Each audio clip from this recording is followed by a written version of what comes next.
Hi and welcome to our VODCAST today, in which we will be discussing two very different music videos. I will be discussing 9 Inch Nails' The Perfect Drug, released in 1997, directed by Mark Romanak, and Sam will be discussing the Prodigy, Firestarter, which is an electric dance tune.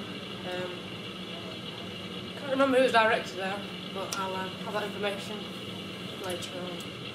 Fair enough.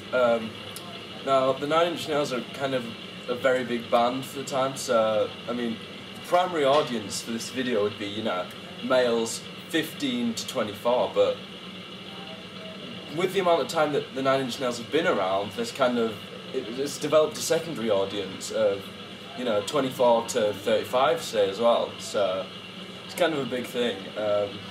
This video is primarily made in response to Lost Highway. The song was made for Lost Highway, so this music video kind of came out to follow that. It was released during a lull in the 9 Inch Nails release, some 3 years after the last album. The Prodigy's Firestarter is for probably, I'd say, 15 to 24s as well, but it doesn't really focus on males like 9 Inch Nails does. It's more for, it's for males and females. The song really made the Prodigy mainstream, and it really kicked their name into the limelight, really. And I'd say I'd give it a target audience of 15 to 24 because it's like a dance tune, and it's played quite a lot at like nightclubs and things like that. It really did kickstart the Prodigy as an artist. Now, the 9 Inch Nails were already well established, and the video itself is very dark, very gothic. It's inspired by the work of, or let me find the name because it's strangely foreign, Gustav Kilmet's The Kiss, which was actually leased for the video itself, which kind of added to the $1 million budget of the video, so it's not exactly a cheap video. Like I said, it's very dark. It was filmed mainly with a blue tint. Now, as the song kind of gets into the main drum breakdown, however, it kind of goes all green and flashy, and it's really quite strobe lighting effect almost.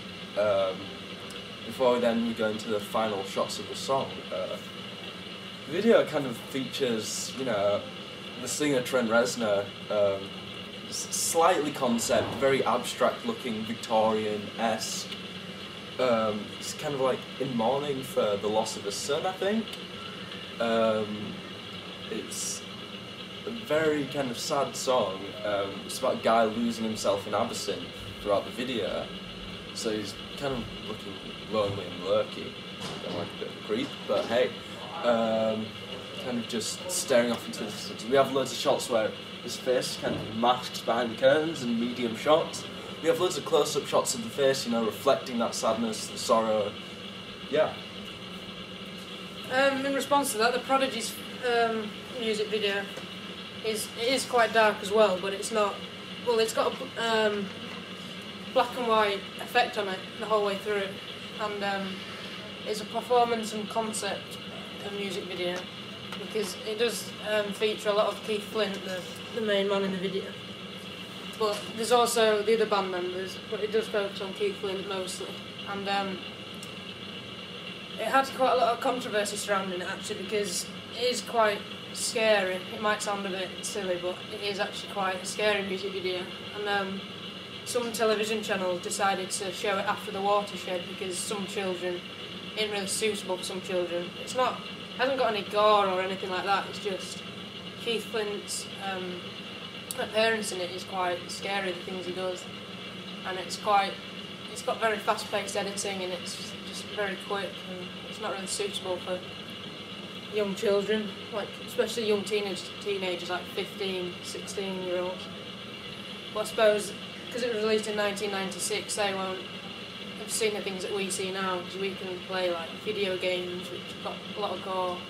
But back in the mid-90s, they wouldn't have had things like that, and it would have been much scarier than it is nowadays. Yeah, on the subject of video types, the Perfect Drug is a mix of concept and narrative. It appears initially as concept, but it kind of flickers over into narrative towards the end, featuring the singer. There are a few members of the bands in shots as men with canes kind of appearing in the background. it's a very inspired video, I'll give it that. Mark Romanek, the director, has worked with Nine Inch Nails before. He's worked with Michael Jackson.